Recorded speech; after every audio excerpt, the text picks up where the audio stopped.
What's poppin', mangoes? It's your boy Black Ginger back with another episode, and in today's video, we're gonna go to our last few moments in Thailand, and we're gonna take the exhausting and pretty defeating journey to Japan. And it's also my birthday today, so stop what you're doing, go down below, hit me with happy birthday in the chat because it would make me very happy. And thank you guys for watching.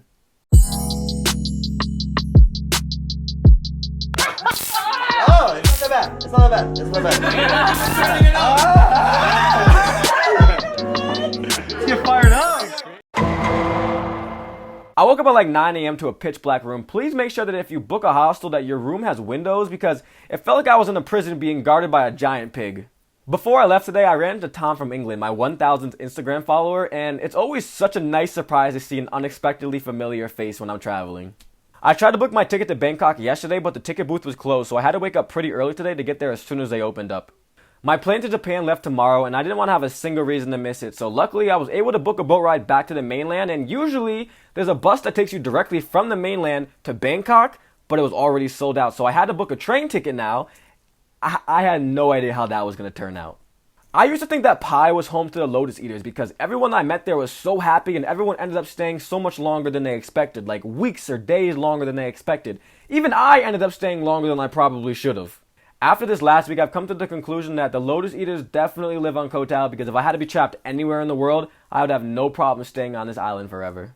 My boat left Koh Tao sometime after 5 p.m. and we reached Chompong before 6. My train was supposed to leave tonight at 8:30 and reach Bangkok tomorrow at 5:30 in the morning. My plane took off at 11. It felt like I had more than enough time to get there. The train didn't end up getting to me until like 9. It was like 30 minutes late. I didn't think this was anything to worry about though, and I thought I still had plenty of time to make it to my flight. The train was pretty small on the inside, but I didn't have enough options to start complaining now. Okay, so finally got onto my train. This is my little night bed for tonight. I think there's a pretty solid chance I might roll out by accident, but we're gonna see what happens, you know? This is the cheapest way I could find to Bangkok, and once I get there, I still gotta take 2 more trains to get to the airport. So let's, fingers crossed that I get there by 11. We'll see. I set an alarm for like 6 a.m. The train got to me like 30 minutes late, so I thought we'd reach our destination like 30 minutes late. Makes sense, right? The train didn't stop until 9 a.m. 2 hours until my plane took off. This was gonna be close. Plane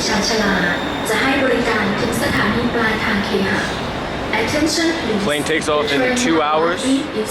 Almost there. I had absolutely no idea what I was doing and my GPS was being so weird, I ended up having to cut through a whole construction site to get to where I needed. If this doesn't scream lost, then I don't know what will. After over 20 hours of traveling, I made it to the BKK airport with just enough time to make it to my flight. But if this was the end of the story, then this wouldn't have been a video. It turns out that Bangkok was the first city on my trip with two international airports.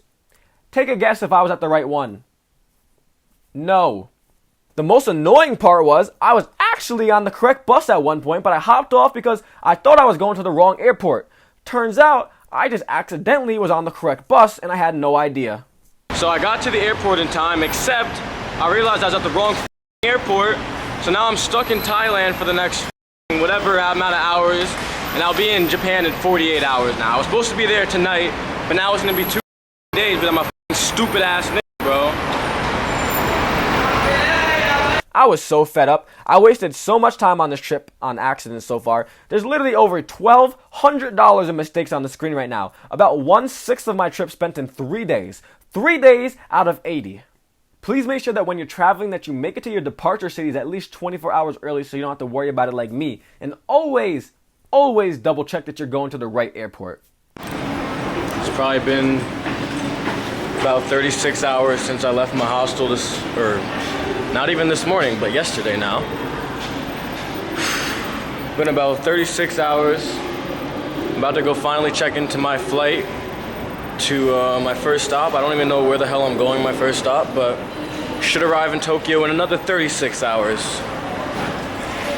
Love this trip. Finally boarding my plane. Of course, my first plane that I needed to get to today that I was late to left on time. And of course, the second plane that I waited 12 hours for was an hour late. Thank you, universe. You're my best friend.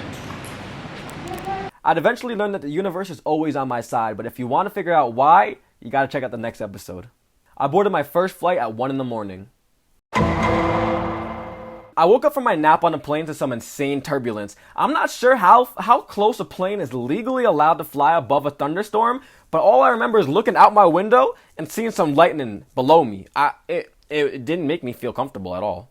I landed in Japan the first time at 9:30 in the morning. It's been about 43 hours since I last saw a bed, so forgive me for being a little exhausted and making a few mistakes that made me get stuck in Japanese customs for over 3 hours. So of course, my first issue for customs would happen at my last country that I'm visiting, which is Japan, right? It took me about 3 hours to get through because I guess YouTubing is not a business reason to be going through a country. Like, whenever I've been to a country and they ask me why, I don't say tourism. I don't consider myself a tourist. I always check business because I'm a YouTuber and this is my business, right? So it took them a while to do that and figure out if I was actually a YouTuber. They checked out my channel. I hope they subscribed when they wasted my time like that. But anyway, and then I also got patted down and checked for drugs and explosives. Please don't ever say this word when you're in an airport. At the customs. Obviously I don't have that, so I made it through, but it was just a waste of my time. Thankfully, I have like a 9-hour layover before I go to South Korea for a 13-hour layover and then back to Japan. So yeah, I reached Japan and you have to fill out these like custom forms basically, and they ask you why you're traveling, and it's like, are you here for business? Are you here for pleasure, vacation, this, that, whatever. I checked business and they were confused because they're like, what business are you here for? I'm like, I'm a YouTuber, I don't know. And they didn't understand why I would check business if I was a YouTuber with less than 350 subscribers. I just like to dream big. I like to think of myself in the present like I'm in the future. I don't know. They also did not like that I had nowhere to stay yet because I had this bad habit of waiting until I reached the city to buy my bed, so they just thought I was the most suspicious person in the entire world. I also still couldn't use my credit card to take cash out the ATM, so all I had left was some Thai baht, but they wouldn't let me convert the baht to Japanese yen, so I was going to have no cash while I was in Japan. I don't know how I was going to make it, but we move on. I boarded my plane to South Korea around 10 p.m. I still have no idea why I had to fly from Thailand to Japan to South Korea and then back to Japan, but yeah. I was supposed to be in Tokyo 2 days ago, relaxing in a new bed in a new random hostel, but now it's been over 65 hours and I'm just so exhausted at this point. Despite the bad circumstances, the South Korean airport was actually pretty beautiful. It's been 64 and a half hours since I left my last hostel. That's over 65 hours without a shower, without a bed, without a place to call my own. And I am about to board my plane finally to Tokyo, where I already have a hostel booked because I just need something already. It has been such a shitty last 3 days. It has been the longest 3 days of my entire life. Honestly, no, it's been the longest day of my entire life because this has just been one long blur of unfortunateness. And yeah, I guess I'll update when I reach Tokyo or my hostel or something. My plane finally landed in Tokyo at 9:30 in the morning. So here we are in Tokyo, no cash, gonna catch a little bus and then walk another hour to my hostel because I can't afford a taxi.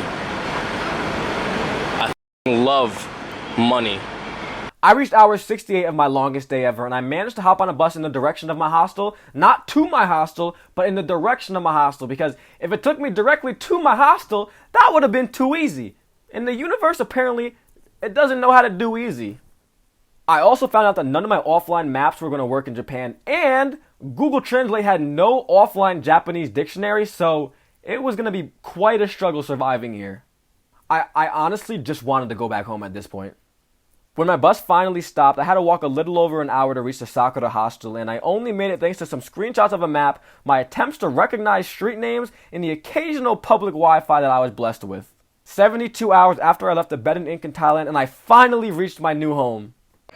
So after over 72 hours of traveling, that's, well, I'll maybe put the math on the screen, but I was supposed to only be traveling for about 16 hours. So after 72 hours of traveling and smelling extremely nasty, I have finally reached my Tokyo hostel. And no opinion yet. My only opinion is I'm glad that I'm about to be able to put my stuff down and relax and wash my clothes, because I've been wearing these clothes for like 3 days straight. And I've been wearing this underwear for like 4 days straight. I feel disgusting. I want to shower. I want to put a little face mask on and exfoliate. Oh my god, I sound so privileged in this video. Oh man, I want to see this bed. So, talk to you soon.